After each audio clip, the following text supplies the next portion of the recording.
ಜನ್ಮಾದ್ಯಸ್ಯ ಯತೋನ್ವಯಾದಿತರತಶ್ಚಾರ್ಥೇಷ್ವಭಿಘ್ನಸ್ವರಾಟ್ ತೇನೇ ಬ್ರಹ್ಮಹೃದಾಯ ಆದಿಕವಯೇ ಮುಹ್ಯಂತಿ M ಸೂರಯಃ ತೇಜೋ ವಾರಿಮೃದಾಂ ಯಥಾ ವಿನಿಮಯೋ ಯತ್ರ ತ್ರಿಸರ್ಗೋ ಮೃಷಾ ಧಾಮ್ನಾ ಸ್ವೇನ ಸದಾ ನಿರಸ್ತಕುಹಕಂ ಸತ್ಯಂ ಪರಂ ಧೀಮಹಿ. ನಾರಾಯಣಂ ನಮಸ್ಕೃತ್ಯ ನರಂ ಚೈವ ನರೋತ್ತಮಂ ದೇವೀಂ ಸರಸ್ವತೀಂ ವ್ಯಾಸಂ ತತೋ ಜಯಮುದೀರಯೇ. ಗೋವರ್ಧನಧರಂ ವಂದೇ ಗೋಪಾಲಂ ಗೋಪರೂಪಿಣಂ ಗೋಕುಲೋತ್ಸವಮೀಶಾನಂ ಗೋವಿಂದಂ ಗೋಪಿಕಾಪ್ರಿಯಂ. ಶ್ರೀಗುರುಭ್ಯೋ ನಮಃ. ಹರಿ ಓಂ.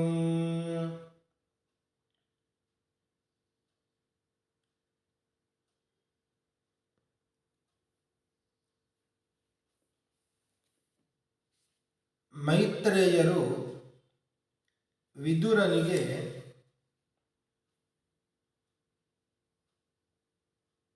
ದಕ್ಷಾಧ್ವರ ಧ್ವಂಸ ಪ್ರಕ್ರಿಯೆಯ ಪ್ರಸಂಗವನ್ನು ನಿರೂಪಿಸಿದ್ದರು. ದಕ್ಷ ಯಜ್ಞವನ್ನು ಮಾಡಿ ರುದ್ರದೇವರಿಗೆ ಭಾಗವನ್ನು ಕೊಟ್ಟಿಲ್ಲ. ರುದ್ರದೇವರನ್ನು ಅವಮಾನ ಮಾಡಿದ.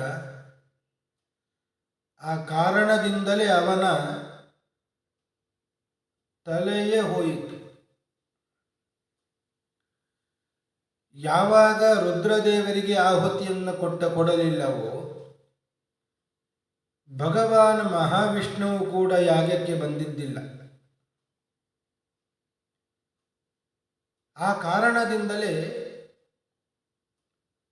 ರುದ್ರದೇವರನ್ನು ಅವಮಾನ ಮಾಡಬಾರದು. ಯಾಗದಲ್ಲಿ ರುದ್ರದೇವರಿಗೂ ಆಹುತಿಯನ್ನು ಕೊಡಬೇಕು. ವಿಷ್ಣುವನ್ನು ಸರ್ವೋತ್ತಮತ್ವೇನ ಪೂಜೆಯನ್ನು ಮಾಡಿದ್ದರೆ ವಿಷ್ಣು ಪರಿವಾರತೆಯ ಇತರ ಎಲ್ಲ ದೇವತೆಗಳನ್ನು ಕೂಡ ಪೂಜೆಯನ್ನು ಮಾಡಬೇಕು. ಯಾವ ದೇವತೆಗಳನ್ನು ಕೂಡ ಅವಮಾನ ಮಾಡುವಾಗ ಇಲ್ಲ.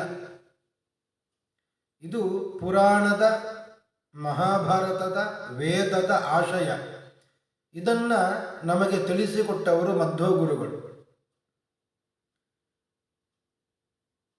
ಆದ್ದರಿಂದಲೇ ರುದ್ರದೇವರನ್ನು ಅವಮಾನವನ್ನು ಮಾಡಬಾರದು, ರುದ್ರದೇವರ ಪೂಜೆಯನ್ನು ಕೂಡ ಮಾಡಬೇಕು ಅಂತ ಈ ದಕ್ಷಾಧ್ವರ ಯಜ್ಞ ಪ್ರಸಂಗದಲ್ಲಿ ನಮಗೆಲ್ಲ ಗೊತ್ತಾಗುವಂತಹ ವಿಷಯ. ಯಾರು ಈ ದಕ್ಷಾಧ್ವರ ಯಜ್ಞದ ಕಥೆಯನ್ನು ಕೇಳುತ್ತಾರೆ, ಇದಂ ಪವಿತ್ರಂ ಪರಮೀಶ ಚೇಷ್ಟಿತಂ ಯಶಸ್ಯಂ ಆಯುಷ್ಯಂ ಅಘೌಘಮರ್ಷಣಂ ಯೋ ನಿತ್ಯದಾ ಕರ್ಣ್ಯ ನರೋನುಕೀರ್ತಯೇತ್ ಧುನೋತ್ಯಘಂ ಕೌರವ ಭಕ್ತಿ ಭಾವಿತಃ. ಶಿವನ ಚರಿತ್ರೆಯೇ ಅದು ಪರಮ ಪವಿತ್ರ, ಪರಮೀಶ ಚೇಷ್ಟಿತಂ. ಇದಂ ಪವಿತ್ರಂ, ಪರಶಿವನ ಚರಿತ್ರೆ ಅದು ಪರಮ ಪವಿತ್ರ. ಯಶಸ್ಯಂ ಆಯುಷ್ಯಂ, ಒಳ್ಳೆಯ ಯಶಸ್ಸು ಮತ್ತು ಆಯುಷ್ಯವನ್ನು ಕೊಡುವಂಥದ್ದು. ಅಗೌಘಮರ್ಷಣಂ, ಪಾಪದ ರಾಶಿಯನ್ನೇ ಪರಿಹಾರ ಮಾಡುವಂತಹ ಕಥೆ ಅದು. ಯೋ ನಿತ್ಯದ ಕರ್ಣ್ಯ ನನೋನು ಕೀರ್ತಯೇತ್, ಯಾರು ನಿತ್ಯವೂ ಕೂಡ ಈ ಕಥೆಯನ್ನು ಕೇಳುತ್ತಾರೋ, ದಕ್ಷ ಯಜ್ಞದ ಕಥೆಯನ್ನು ಯಾರು ಕೇಳುತ್ತಾರೋ ಅವರು ಭಕ್ತಿಯನ್ನು ಜ್ಞಾನವನ್ನು ಸಂಪಾದಿಸಿಕೊಂಡು ಎಲ್ಲ ಪಾಪವನ್ನು ಕೂಡ ಕಳಕೊಳ್ಳುತ್ತಾನೆ. ಇದು ಫಲಶ್ರುತಿ. ದಕ್ಷಯಜ್ಞದ ದಕ್ಷಯಜ್ಞದ ಕಥೆಯನ್ನು ಕೇಳಬೇಕು. ಯಾಕೆ ಕೇಳಬೇಕು ಅಂದರೆ, ಈ ಕಥೆಯಿಂದ ಗೊತ್ತಾಗುವಂತಹ ಪ್ರಮೇಯಗಳು ಬಹಳಷ್ಟು ಇವೆ. ವಿಷ್ಣು ಸರ್ವೋತ್ತಮ, ವಿಷ್ಣುವನ್ನು ಎಲ್ಲ ದೇವತೆಗಳು ಪೂಜೆ ಮಾಡುತ್ತಾರೆ, ವಿಷ್ಣು ಮಾತ್ರ ಯಾರನ್ನೂ ಕೂಡ ಪೂಜೆ ಮಾಡುವುದಿಲ್ಲ. ರುದ್ರೇಣ ಧೀಯತೆ ವಿಷ್ಣು ವಿಷ್ಣೋರು ಧ್ಯೇಯ ನ ಕಶ್ಚನ ಅಂತ. ಮತ್ತು ತನ್ನ ಭಕ್ತರಿಗೆ ಸ್ಥಾನ ಕೊಟ್ಟಿಲ್ಲ ಅಂದರೆ ವಿಷ್ಣುವು ಕೂಡ ಎಲ್ಲಿಯೂ ಬರುವುದಿಲ್ಲ. ರುದ್ರದೇವರ ಮಾತು ನಮಸ್ಕಾರ ಮಾಡುವಾಗ ಯಾರಿಗೆ ಮಾಡುವಂಥದ್ದು? ಶರೀರಕ್ಕೆ ಅಲ್ಲ, ಶರೀರದ ಒಳಗೆ ಇರುವ ಜೀವಾತ್ಮನಿಗೆ ಅಲ್ಲ, ಜೀವಾತ್ಮನ ಒಳಗೆ ಇರುವ ಪರಮಾತ್ಮನಿಗೆ. ಇದು ನಮಸ್ಕಾರ ಮಾಡುವವರು ಮಾಡಿಸಿಕೊಳ್ಳುವವರು ಇಬ್ಬರಿಗೂ ಗೊತ್ತಿರಬೇಕು.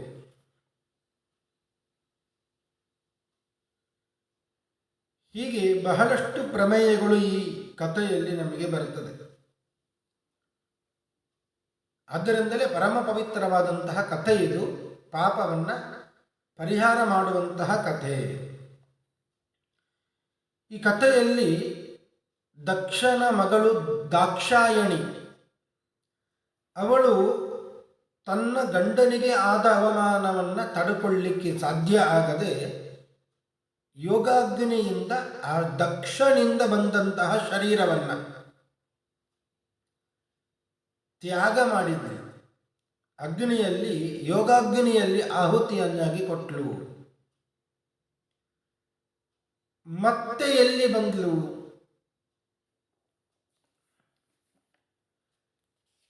ಮತ್ತೆ ಮತ್ತೆ ಅವತಾರ ಮಾಡಿ ಶಿವನನ್ನೇ ಹೊಂದಿದ್ದಾಳೆ ಅಂತೆ. ಏವಂ ದಾಕ್ಷಾಯಣಿ ಹಿತ್ವಾ ಸತೀ ಪೂರ್ವಕಳೇಬರಂ ಜಜ್ಞೆ ಹಿಮವತಃ ಕ್ಷೇತ್ರೇ ಮೇನಾವ್ಯಾಮಿತಿ ಶುಶ್ರುಮ.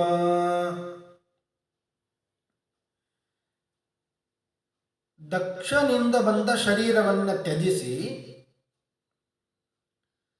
ಮತ್ತೆ ಆ ಸತೀದೇವಿ ಪರ್ವತರಾಜನ ಹೆಂಡತಿಯಾದ ಮೇನೆಯಲ್ಲಿ, ಹಿಮವತ್ ಪರ್ವತರಾಜನ ಹೆಂಡತಿಯಾದ ಮೇನೆಯಲ್ಲಿ ಆವಿರ್ಭವಿಸಿದ್ದಾಳೆ. ಆಗ ಅವಳ ಹೆಸರು ಪರ್ವತರಾಜನ ಮಗಳು ಆದ್ದರಿಂದ ಪಾರ್ವತಿ, ಸತೀದೇವಿ ಅಂತ ಕರೀತಾರೆ.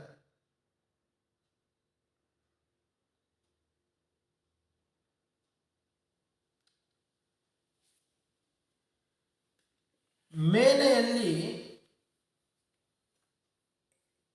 ಹುಟ್ಟಿದವಳೇ ಈ ಪಾರ್ವತಿ.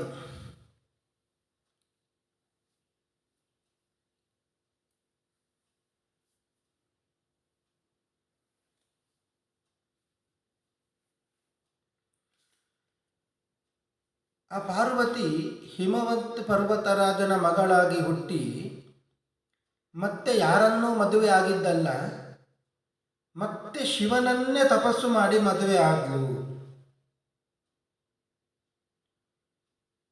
ಮದುವೆ ಆಗಿ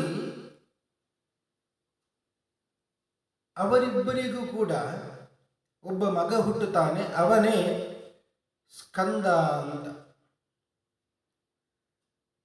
ದೇವಸೇನೆಗೆ ನಾಯಕನಾದಂತಹ ಒಬ್ಬ ಮಗ ಅವನ ಕಥೆಯನ್ನ ವಿದುರನಿಗೆ ಮೈತ್ರೇಯರು ಹೇಳ್ತಾ ಇದ್ದಾರೆ.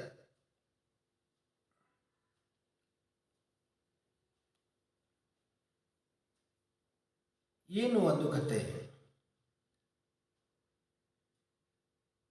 ಒಬ್ಬ ಅಸುರ ಅಂತ ಇದ್ದ, ತಾರಕಾಸುರ ಅಂತ. ಈ ತಾರಕಾಸುರ ಬಹಳ ಪೀಡೆಯನ್ನು ಕೊಡ್ತಾ ಇದ್ದ ಜಗತ್ತಿಗೆ. ದೇವತೆಗಳಿಗೂ ಕೂಡ ಉಪದ್ರವವನ್ನು ಕೊಡ್ತಾ ಇದ್ದ. ಅವನಿಗೆ ಒಂದು ವರ ಇತ್ತು. ಆಗತಾನೆ ಹುಟ್ಟುವ ಮಗುವಿನಿಂದ ಮೃತ್ಯು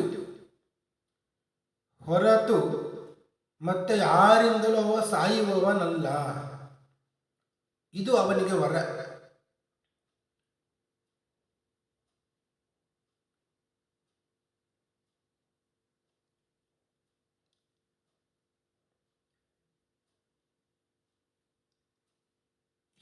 ಹೀಗಾಗಿ ದೇವತೆಗಳು ಕಾಯುತ್ತಾ ಇದ್ರು ಅಂತ, ಈ ತಾರಕಾಸುರನನ್ನ ಸಂಹಾರ ಮಾಡುವಂತಹ ಮಗು ಒಂದು ಬೇಕು ಅಂತ. ಆಗ ತಾನೇ ಹುಟ್ಟಿದ ಮಗುವಿನಿಂದ ಮೃತ್ಯು ಅಂತ ಅವನಿಗೆ ವರ, ಬೇರೆ ಯಾರಿಂದಲೂ ಮರಣ ಇಲ್ಲ ಅಂತ. ಆಗ ತಾನೇ ಹುಟ್ಟಿದ ಮಗು ಅಷ್ಟು ಪ್ರಭಾವಶಾಲಿಯಾಗಿರಬೇಕು.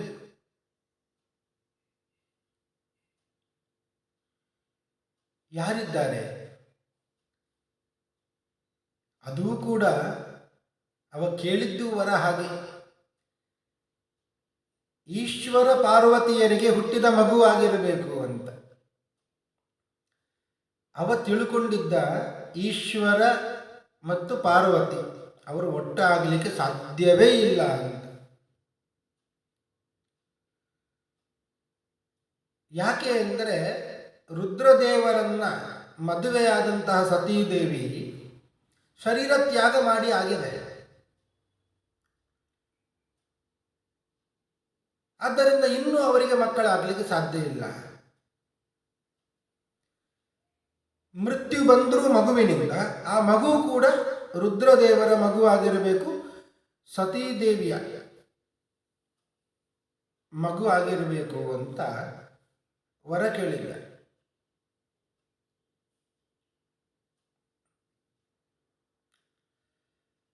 ಅಂತಹ ಮಗುವಿನಿಂದ ಮರಣ. ದೇವತೆಗಳು ಕಾಯುತ್ತಾ ಇದ್ದರು. ರುದ್ರದೇವರಿಗೆ ಮತ್ತು ಪಾರ್ವತಿಯರಿಗೆ ಒಂದು ಮಗುವನ್ನು ಹೇಗಾದರೂ ಮಾಡಿ ಪಡೆದುಕೊಳ್ಳುವ ಹಾಗೆ ಆಗಬೇಕು ಅಂತ.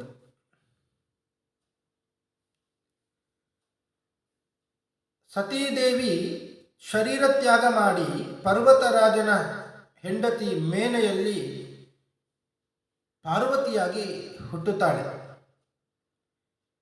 ಆ ಕಥೆಯೂ ಕೂಡ ರೋಚಕ. ಪರ್ವತರಾಜನ ಹೆಂಡತಿ ಮೇನೆಯಲ್ಲಿ 3 ಹೆಣ್ಣು ಮಕ್ಕಳು, ಒಬ್ಬನೇ ಒಬ್ಬ ಗಂಡು ಮಗ, ಅವನೇ ಮೈನಾಕ ಅಂತ. ಈ ಮೈನಾಕ ಅಂದರೆ ಅದು ಪರ್ವತ, ರೆಕ್ಕೆ ತುಂಡಾಗಬಾರದು. ಇಂದ್ರ ಕತ್ತರಿಸ್ತಾ ಇದ್ದ, ಪರ್ವತದ ರೆಕ್ಕೆಗಳನ್ನು ಕತ್ತರಿಸ್ತಾ ಇದ್ದ. ಈ ಮೈನಾಕನ ರೆಕ್ಕೆ ಮಾತ್ರ ಕತ್ತರಿಸಿ ಹೋಗಲಿಲ್ಲ. ಯಾಕೆ ಅಂದರೆ ಅವ ವಾಯುದೇವರನ್ನ ಶರಣಾಗತನಾಗಿದ್ದ. ಅವರು ಸಮುದ್ರದಲ್ಲಿ ಹೋಗಿ ಮುಳುಗಿಸಿ ಬಿಟ್ಟಿದ್ದು. ವಾಯುದೇವರು ಇಷ್ಟು ಅನುಗ್ರಹ ಮಾಡಿದ್ದರಿಂದ ಅವನ ರೆಕ್ಕೆ ಉಳಿದಿತ್ತು. ಆ ಕಾರಣದಿಂದನೇ ವಾಯುದೇವರ ಪುತ್ರನಾದಂತಹ ವಾಯುಪುತ್ರನಾದ ಹನುಮಂತ ಸಾಗರೋಲ್ಲಂಘನವನ್ನು ಮಾಡಿ ಚೂಡಾಮಣಿಯನ್ನು, ಸೀತಾದೇವಿಯನ್ನು ಅನ್ವೇಷಣೆ ಮಾಡುವ ಸಲುವಾಗಿ ಹೊರಟಾಗ ದಾರಿಯಲ್ಲಿ ಸಮುದ್ರದಿಂದ ಎದ್ದು ಬಂದಿದ್ದಾನೆ. ನಿನ್ನ ತಂದೆ ನನಗೆ ಉಪಕಾರ ಮಾಡಿದ್ದಾರೆ, ನೀನು ಈಗ ವಿಶ್ರಾಂತಿ ಪಡೆದು ಹೋಗಬೇಕು ಅಂತ. ಆಗ ಹನುಮಂತ ದೇವರು ಹೇಳ್ತಾರೆ, ರಾಮನ ಕಾರ್ಯ, ನನ್ನ ಪ್ರಭುವಿನ ಕಾರ್ಯವನ್ನು ಮಾಡಿ ಮುಗಿಸುವ ತನಕ ನನಗೆ ವಿಶ್ರಾಂತಿ ಇಲ್ಲ. ನಿನ್ನನ್ನು ಗಾಢವಾಗಿ ಆಲಿಂಗಿಸಿ ಹೋಗ್ತೇನೆ ಅಂತ ಹೊರಟು ಹೋಗಿದ್ದಾರೆ. ಇಂತಹ ಮೇನೆಯ ಮಗ ಒಬ್ಬ, ಅವನೇ ಮೈನಾಕ. ಇನ್ನು 3 ಕನ್ಯೆಯರು, ಹುಡುಗಿಯರು ಇದ್ದರು, ಹೆಣ್ಣು ಮಕ್ಕಳು. ಅವರ ಹೆಸರು ಅವರು ಮಾಡುವ ಈ ಕಾರ್ಯದಿಂದಲೇ ಬಂದಿರುವಂಥದ್ದು. ಹುಟ್ಟಿದ ಕೂಡಲೇ ಆ ಮೂವರು ಕೂಡ ದೊಡ್ಡ ತಪಸ್ಸನ್ನು ಮಾಡಿದ್ರು. ಯಾವಾಗ ನೋಡಿದ್ರು ತಪಸ್ಸು. ತಪಸ್ಸು ಮಾಡಿದ್ದು ಹೇಗೆ ಅಂದರೆ ಉಪವಾಸವನ್ನು ಮಾಡಿಕೊಂಡು ಮಾಡಿದ್ರು. ತಾಯಿಯಾದ ಮೇಲೆ ಹೇಳ್ತಾಳೆ, ನೀವೆಲ್ಲ ಉಪವಾಸ ಮಾಡುವುದು ಬೇಡ, ಏನಾದರೂ ತಿಂದುಕೊಂಡು ತಪಸ್ಸನ್ನು ಮಾಡಿ. ಆಗ ಒಬ್ಬಳು ತಾಯಿಯ ಮಾತನ್ನು ಕೇಳಬೇಕು ಅಂತ ಒಂದೇ ಒಂದು ಪುಷ್ಪವನ್ನು, ದಾಸವಾಳವನ್ನು ತಿಂದು ತಪಸ್ಸನ್ನು ಮಾಡುತ್ತಾ ಇದ್ಲಂತೆ. ಅವಳಿಗೆ ಹೆಸರಾಯಿತು ಏಕಪಾಟಲ ಅಂತ. ಒಂದು ಹೂವನ್ನು, ದಾಸವಾಳ ಹೂವನ್ನು ತಿಂದು ತಪಸ್ಸು ಮಾಡುವುದು. ಅವಳಿಗೆ ಅದೇ ಹೆಸರಾಯಿತು, ಏಕಪಾಟಲ. ಇನ್ನೊಬ್ಬಳು ಇದ್ಲು.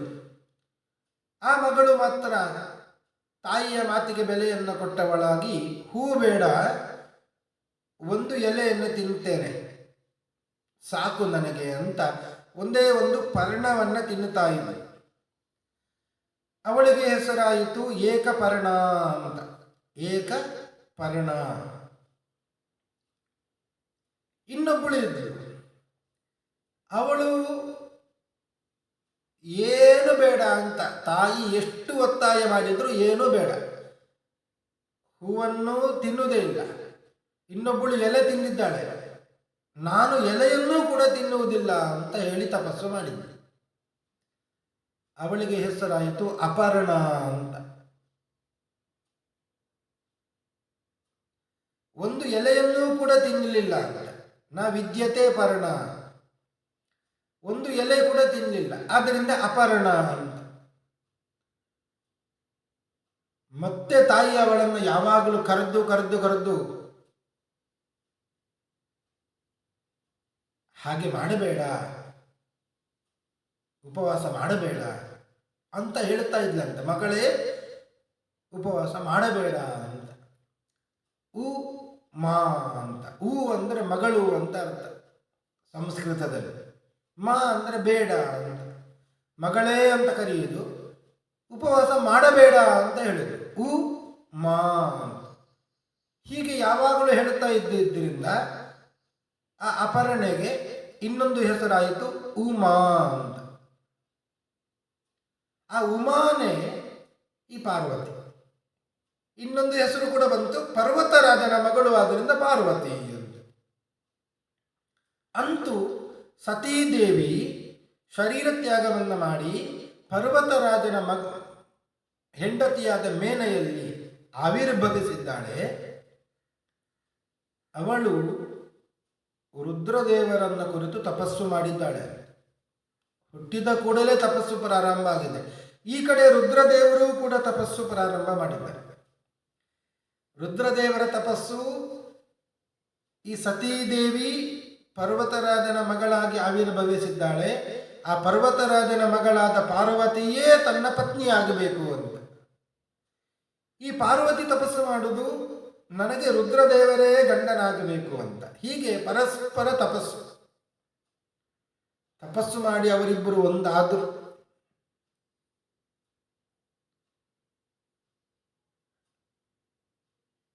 ಇಬ್ಬರು ಒಟ್ಟಾಗಿದ್ದಾರೆ. ಮಗು ಆಗಬೇಕಲ್ಲ, ಮಗು ಆಗಬೇಕು. ಅವರಿಬ್ಬರು ಮಗುವಿಗಾಗಿ ಪರಸ್ಪರ ಒಟ್ಟಾಗ್ತಾ ಇದ್ದಿಲ್ಲ. ಆಗ ದೇವತೆಗಳು ಒಂದು ಉಪಾಯವನ್ನು ಮಾಡಿದ್ದರು. ವಿಷ್ಣುವಿನ ಮಗ ಮನ್ಮಥ ಅಂತ. ಆ ಮನ್ಮಥ ಅಂದರೆ ಎಲ್ಲರ ಮನಸ್ಸನ್ನು ಕೂಡ ಮಥನವನ್ನು ಮಾಡಿ ಅಲ್ಲೋಲ ಕಲ್ಲೋಲ ಮಾಡುವವ. ವಿಷ್ಣುವಿನ ಮಗ, ಮನಸ್ಸಿನಿಂದ ಹುಟ್ಟಿದವ. ಆದ್ದರಿಂದಲೇ ಮನ್ಮಥ ಎಲ್ಲರ ಮನಸ್ಸನ್ನ ಅಲ್ಲೋಲ ಕಲ್ಲೋಲ ಮಾಡುವವ. ಆದ್ದರಿಂದ ಮನ್ಮಥ ಅಂತ. ಹೀಗೆ ಆ ಮನ್ಮಥನನ್ನು ಕಳಿಸಿದ್ರು. ಮನ್ಮಥನನ್ನು ಕಳಿಸಿದಾಗ ರುದ್ರದೇವರಿಗೆ ಪಾರ್ವತಿಯ ಮೇಲೆ, ಪಾರ್ವತಿಗೆ ರುದ್ರದೇವರ ಮೇಲೆ ಸ್ವಲ್ಪ ಆಸೆ ಆಯಿತು, ಬಯಕೆ ಆಯಿತು. ಆದರೆ ಇದು ಮನ್ಮಥನ ಕೆಲಸ ಅಂತನೂ ಗೊತ್ತಾಯಿತು. ರುದ್ರದೇವರು ಮೂರನೆಯ ಕಣ್ಣು ಬಿಟ್ಟರು. ಮೂರನೆಯ ಕಣ್ಣು ಬಿಟ್ಟಾಗ ಮನ್ಮಥ ಸುಟ್ಟು ಕರಕಲಾಗಿ ಹೋದ.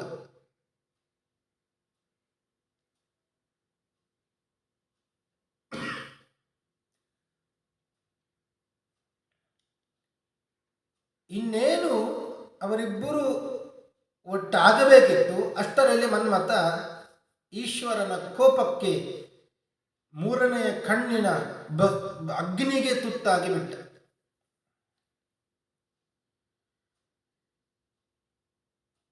ಸರಿ, ದೇವತೆಗಳೆಲ್ಲ ಮತ್ತೆ ಏಕಾಂತದಲ್ಲಿ ಇದ್ದಾರೆ, ಏನು ಮಾಡುತ್ತಾ ಇದ್ದಾರೆ ನೋಡೋಣ ಅಂತ ಅಗ್ನಿದೇವನನ್ನ ಕಳಿಸಿದ್ರು ಅಂತ. ಅಗ್ನಿದೇವ ಎಲ್ಲಿ ಬೇಕಾದರೆ ಹೋಗುವವ, ತೇಜಸ್ಸು, ಬೆಳಕು, ಪಾರಿವಾಳ ರೂಪದಿಂದ ಹೋದ. ಏಕಾಂತದಲ್ಲಿ ಇದ್ದರೂ ಬಯಕೆ ಉಂಟಾಗಿತ್ತು. ಮನ್ಮಥ ಅಷ್ಟು ಕೆಲಸ ಮಾಡಿ ಹೋಗಿದ್ದಾನೆ.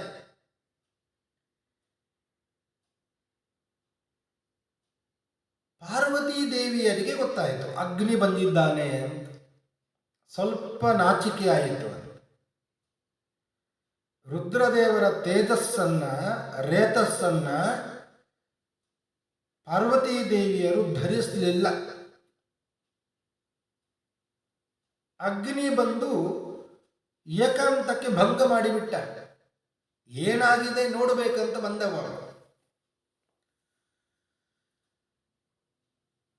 ಈಶ್ವರ ದೇವರ ಆ ತೇಜಸ್ಸು,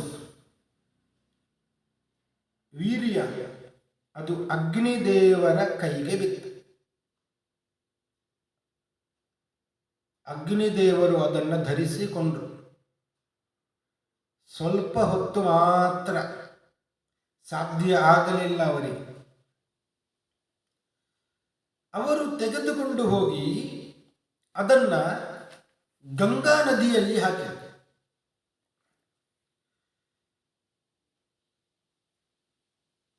ಸ್ವವೀರ್ಯ ಧಾರಣೆ ಕಲ್ಯಾಂ ಜ್ಞಾತ್ವಾ ಜಾಯಾಂಸ ಧೂರ್ಜಟಿ ಉತ್ಸರ್ಜಾಂಬರೇ ರೇತೋ ಗಂಗಾ ಜಗ್ರಾಹ ತನ್ನದಿ. ಗಂಗೆಗೆ ಹಾಕಿಬಿಟ್ಟ ಅಗ್ನಿದೇವ. ಗಂಗೆ ಕೂಡ ಸ್ವಲ್ಪ ದಿವಸ ಇಟ್ಟುಕೊಂಡ್ಲು, ಮತ್ತೆ ಸಾಧ್ಯ ಆಗಲಿಲ್ಲ. ಅದನ್ನ ಮತ್ತೆ ದಡದಲ್ಲಿ ಇರುವಂತಹ ಒಂದು ಶರ ಎಂಬ ಹುಲ್ಲಿನ ಮೇಲೆ ಹಾಕಿಬಿಟ್ರು. ಶರ ಎಂಬ ಹುಲ್ಲಿನ ಮೇಲೆ ಹಾಕಿದಾಗ ಅಲ್ಲಿಂದ ಒಬ್ಬ ಹುಟ್ಟಿದ ಕೂಡಲೇ ಅಳ್ಳಿಕ್ಕೆ ಶುರು ಮಾಡಿದ.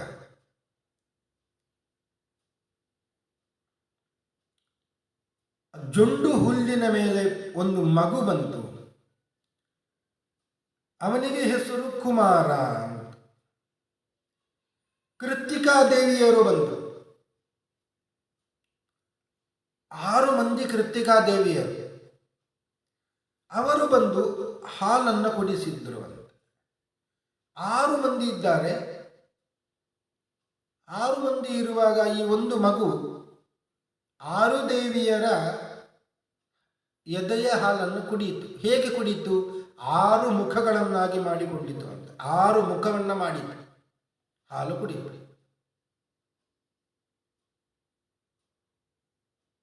ಯಾರು ಇವನೇ ಸುಬ್ರಹ್ಮಣ್ಯ. ಇವನಿಗೆ ಬೇಕಾದಷ್ಟು ಹೆಸರುಗಳು ಬಂತು. ಈಗ ರುದ್ರದೇವರ ವೀರ್ಯ ಅದು ಸ್ಕಂದವಾಯಿತು. ಆದ್ದರಿಂದ ಇವನಿಗೆ ಹೆಸರು ಸ್ಕಂದ ಅಂತ. ಅಗ್ನಿದೇವರು ಕೂಡ ಅವನನ್ನು ಧರಿಸಿದ್ರು, ಅದನ್ನು ಧರಿಸಿದ್ರು. ಆದ್ದರಿಂದ ಅಗ್ನಿಯಿಂದ ಹುಟ್ಟಿದವ ಅಗ್ನಿಭೂ ಅಂತ ಹೆಸರು ಬಂತು. ಅಗ್ನಿದೇವ ಗಂಗೆಯಲ್ಲಿ ಹಾಕಿದ್ದ, ಆದ್ದರಿಂದ ಗಾಂಗೇಯ ಅಂತ ಹೆಸರು. ಗಂಗಾದೇವಿ ಈ ಶರ ಎಂಬ ಜೊಂಡು ಹುಲ್ಲಿನ ಮೇಲೆ ಹಾಕಿದ್ದು, ಅಲ್ಲಿಂದ ಮಗು ಹುಟ್ಟಿತು. ಅದು ಶರ ಎಂಬ ಹುಲ್ಲು, ಶರವಣ ಅಂತ ಹೆಸರಾಯಿತು. ಶರ ಎಂಬ ಹುಲ್ಲಿನ ವನದಲ್ಲಿ ಹುಟ್ಟಿದವ, ಆದ್ದರಿಂದ ಶರವಣ.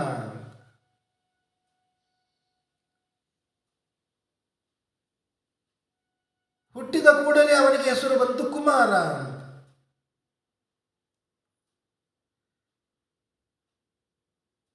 ಕೃತ್ತಿಕಾದೇವಿಯರು ಬಂದು ಹಾಲು ಕುಡಿಸಿದ್ರು. ಕೃತ್ತಿಕಾದೇವಿಯರು ಹಾಲು ಕುಡಿಸಿದ್ರಿಂದ ಅವರ ಮಗ ಆದ್ದರಿಂದ ಕಾರ್ತಿಕೇಯ. ಕೃತ್ತಿಕಾದೇವಿಯರ ಮಗ ಕಾರ್ತಿಕೇಯ ಅಂತ ಹೆಸರು ಬಂತು. ಕೃತ್ತಿಕಾದೇವಿಯರು 6 ಮಂದಿ ಆದ್ದರಿಂದ 6 ಮುಖಗಳನ್ನು ಮಾಡಿಕೊಂಡ, ಆದ್ದರಿಂದ ಷಡಾನನ ಅಂತ ಹೆಸರು ಬಂತು. ಷಡ್ಭಿರ್ ಮುಖೈ ಸ್ತನಂ ಪೀತ್ವಾ ಸಬಾಲಃ ಷಣ್ಮುಖೋ ಭವತ್ ತತಶ್ಚಕ್ರುಹು ಸೈನ್ಯಪಾಲಂ ಸರ್ವಾಸುರ ಭಯಂಕರಂ. ಹೀಗೆ ಷಣ್ಮುಖ ಅಥವಾ ಷಡಾನನ ಅಂತ ಹೆಸರು ಬಂತು.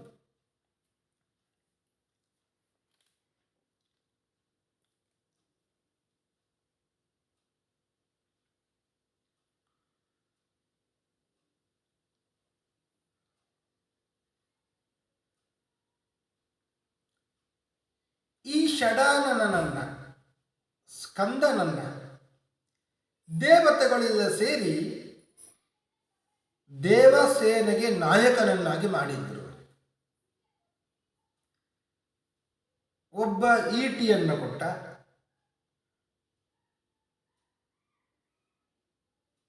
ಒಬ್ಬ ಕೋಳಿಯನ್ನು ಕೊಟ್ಟ, ಒಬ್ಬ ನವಿಲನ್ನು ಕೊಟ್ಟ. ಹೀಗೆ ಇದನ್ನೆಲ್ಲ ಧರಿಸಿಕೊಂಡ ಅವ ದೇವಸೇನಾ ನಾಯಕನಾಗಿ ಬಿಟ್ಟ. ಅವನನ್ನು ಪಟ್ಟದಲ್ಲಿ ಕೊಳ್ಳಿರಿಸಿದ್ರು, ಅಭಿಷೇಕ ಮಾಡಿದ್ರು.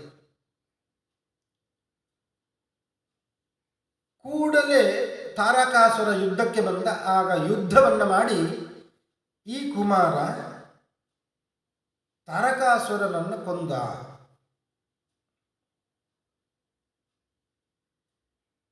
ಹೀಗೆ ತಾರಕಾಸುರನನ್ನು ಕೊಲ್ಲುವ ಸಲುವಾಗಿ ಇಷ್ಟೆಲ್ಲ ಕಷ್ಟಪಡಬೇಕಾಯಿತು ದೇವತೆಗಳು. ಶಿವಪಾರ್ವತಿಯರು ಒಂದಾಗುವುದಿಲ್ಲ. ಅವರಿಗೆ ಹುಟ್ಟಿದ ಮಗು ಅದು ದೂರತೋಪಾಸ್ತ. ನಾನು ಸಾಯಬಾರದು, ಸತ್ತರೆ ಅವರಿಗೆ ಹುಟ್ಟುವ ಆಗತಾನೆ ಹುಟ್ಟಿದ ಮಗುವಿನಿಂದ ಮರಣ ಅಂತ ವರ ಪಡ್ಕೊಂಡಿದ್ದಾರೆ. ದೇವತೆಗಳು ಇದಕ್ಕೆ ಸರಿಯಾಗಿ ಭಗವಂತನಲ್ಲಿ ಪ್ರಾರ್ಥನೆ ಮಾಡಿಕೊಂಡು ಶಿವಪಾರ್ವತಿಯರಿಗೆ ಆಗುವ ಹಾಗೆ ನೋಡಿಕೊಂಡರು. ತಾರಕಾಸುರನನ್ನು ಆ ಮಗು ಸಂಹಾರ ಮಾಡಿದ್ದು. ದೇವಸೇನೆಗೆ ದೊಡ್ಡ ನಾಯಕನಾಗಿ ಬಿಟ್ಟ ಆ ಮಗು. ತಾರತಮ್ಯ ಕಕ್ಷೆಯಲ್ಲಿ 8ನೇ ಕಕ್ಷೆಯಲ್ಲಿ ಇಂದ್ರ ಬರ್ತಾನೆ. ಇಂದ್ರನಿಗೆ ಸಮಾನವಾಗಿ ಇರುವಂಥವ ಇವನೇ ಸ್ಕಂದ, ಕುಮಾರ, ಸುಬ್ರಹ್ಮಣ್ಯ, ಷಡಾನನ, ಷಣ್ಮುಖ. ಇವನನ್ನೇ ಕರೀತಾರೆ.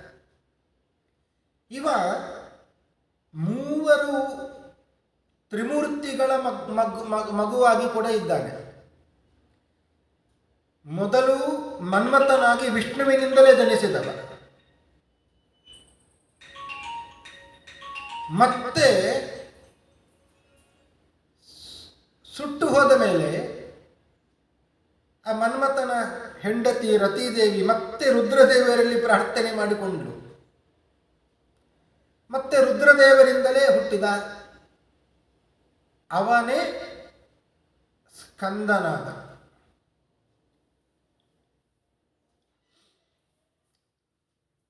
ಬ್ರಹ್ಮನಿಂದಲೂ ಕೂಡ ಹುಟ್ಟಿದ್ದಾನೆ. ಸನತ್ ಕುಮಾರ ಅಂತ ಹೆಸರು. ಸನತ್ ಕುಮಾರ, ಬ್ರಹ್ಮದೇವರ ಮಾನಸ ಪುತ್ರರು ಸನತ್ ಕುಮಾರರು. ಸನಕ, ಸನಂದನ, ಸನಾತನ, ಸನತ್ಸುಜಾತ, ಸನತ್ ಕುಮಾರ. ಹೀಗೆ ಸನತ್ ಕುಮಾರನು ಕೂಡ ಹೌದು. ಒಟ್ಟಾರೆಯಾಗಿ ತ್ರಿಮೂರ್ತಿಗಳ ಮಗನಾಗಿ ಅವತಾರ ಮಾಡಿದವನೇ ಸ್ಕಂದ.